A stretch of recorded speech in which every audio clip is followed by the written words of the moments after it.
কোনো মানুষ যখন দায়িত্বশীল হয়, তার দায়িত্ব অনেক বড়। একজন বাড়ির থেকে শুরু করে, বাড়ির সংসারের দায়িত্বশীল দিয়ে শুরু করে ইউনিয়ন পর্যায়ে, উপজেলা, জেলা, বিভাগ, রাষ্ট্র পর্যন্ত যারা যে দায়িত্বে আছে, তারা যদি জনগণের দায়িত্বের অবহেলা করে আর এই জনগণের দায়িত্বকে যদি তারা নিজের স্বার্থের জন্য জলাঞ্জলি দিয়ে দেয়, তাহলে মনে রাখবেন আল্লাহর দরবারে তাকে ধরা খেতে হবে। শুধু ওখানেই নয়, দুনিয়াতেই ধরা খেয়ে যাবে। এই জন্য আপনার আমার ত্যাগ স্বীকার করতে হবে। বড় বড় অফার আসবে, বলা হবে তুমি এইটা করো না, তোমার জন্য আমেরিকাতে বাড়ি হবে, গাড়ি হবে। আমেরিকার বাড়ি গাড়ির লোভে আমি জনগণের ভাগ্যের উপর পা তুলে দিলাম। মনে রাখবেন একদিন না একদিন এর সাজা আপনাকে ভোগ করতে হবে যা করেছে। এই জন্য যখন যদি আপনি ত্যাগ করতে পারেন যে না, এটা আমার আল্লাহ চায় না, কোনো মানুষের ভাগ্য নেই সিনেমিনি খেলার দায়িত্ব আমার নাই, আমাকে দায়িত্ব দেওয়া হচ্ছে এটা পালন করার জন্য, কিন্তু আমি যদি সিনেমিনি খেলি এই পয়সার লোভে, তাহলে তো অন্যায় হবে। এই যে এই অন্যায়, এটা বোধ, এটা অনুভূতি যখন তার মধ্যে আসবে, এত বড় অপারকে যখন ছেড়ে ফেলে দিবে, তা আল্লাহর ভালোবাসায় আল্লাহর নৈকট্য লাভ করবে। সুবহানাল্লাহ। হুযায়ফা রাদিয়াল্লাহু তাআলা আনহুকে আবার জেলে পাঠানো হলো, খানা পিনা বন্ধ করে দেওয়া হলো, দুর্বল হয়ে গেল। এবার ডাক্তার বলছে যদি খানা না দেওয়া হয় মারা যাবে। বাদশা বলল ঠিক আছে, তাদের সামনে শুয়োরের গোশত পেশ করো আর মদ যুক্ত, অ্যালকোহল যুক্ত পানি তাদের সামনে পেশ করো। যখন এই দুইটা জিনিস তাদের সামনে পেশ করা হয়েছে, 8 দিন ধরে ক্ষুধার্ত অবস্থা, পেটে খানা নাই, পিপাসিত, মুখ শুকিয়ে গেছে, নড়তে পারে না। এবার যখন তাদের সামনে এরকম খানাগুলো হাজির করা হয়েছে, হুযায়ফা রাদিয়াল্লাহু তাআলা আনহু এবং তার সঙ্গী সাথীরা সবাই এক বাক্যে বলেছে জীবন দিব তবে হারাম গ্রহণ করব না। মদকে আল্লাহ হারাম করেছে, মদ পান করব না। শুকরের গোশত আল্লাহ হারাম করেছে, খাবো না। জীবনটাই দিয়ে দেব, কোনো লাভ হবে না, ফিরে নিয়ে যাও, ফিরে নিয়ে যাও, কোনো লাভ হবে না। তাও যখন হয় নাই, এবার সবচেয়ে বড় একটা পদক্ষেপ নিয়ে ফেলেছে বাদশা। বাদশা বললেন চুল্লি জ্বালাও, কড়াইয়ের মধ্যে তেল গরম করো। এবার চুল্লি জ্বালায় কড়াইয়ের মধ্যে তেল গরম করা হলো। তেলগুলো কড়াইয়ের মধ্যে তকবক তকবক করছে। হুযায়ফা রাদিয়াল্লাহু তাআলা আনহুকে নিয়ে আসলেন, বলছে ও হুযায়ফা, এখনো সময় আছে, তুমি যদি ইসলাম ত্যাগ করো আর খ্রিস্টান ধর্মটা যদি গ্রহণ করো হুযায়ফা, তাহলে আমার আগের শর্ত এখনো বহাল আছে। হুযায়ফা রাদিয়াল্লাহু তাআলা আনহু বলছেন কখনোই না।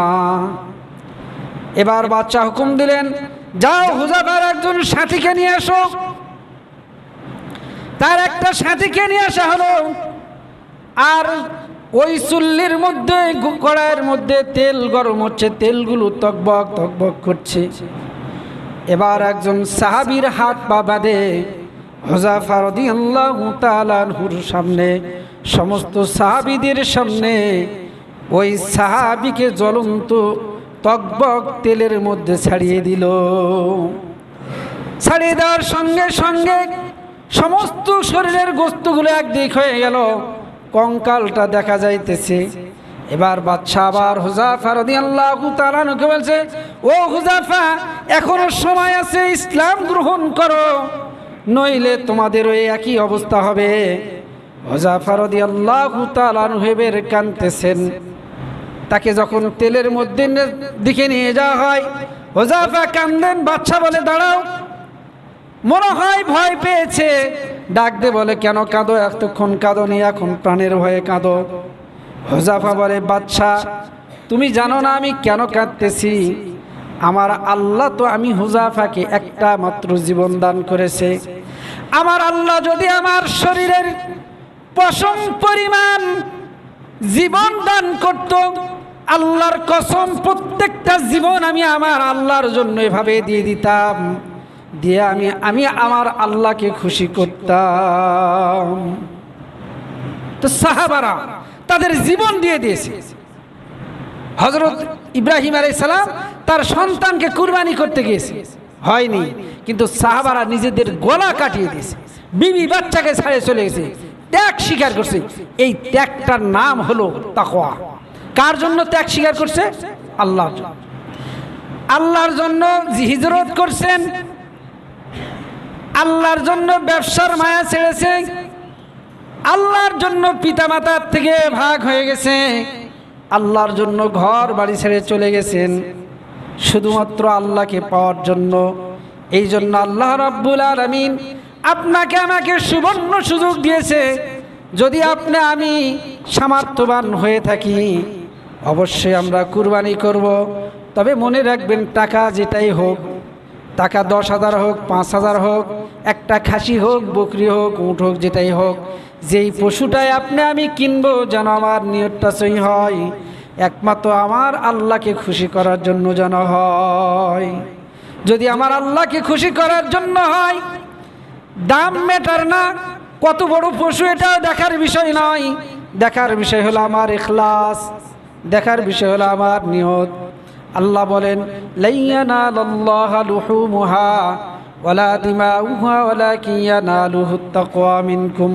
বান্দা, তোমার গোশত চাই না, তোমার পশম চাই, পশুর পশম চাই না, তোমাদের রক্ত চাই না, চাই তোমার পরেশগারি, তোমার খোদাভীতি।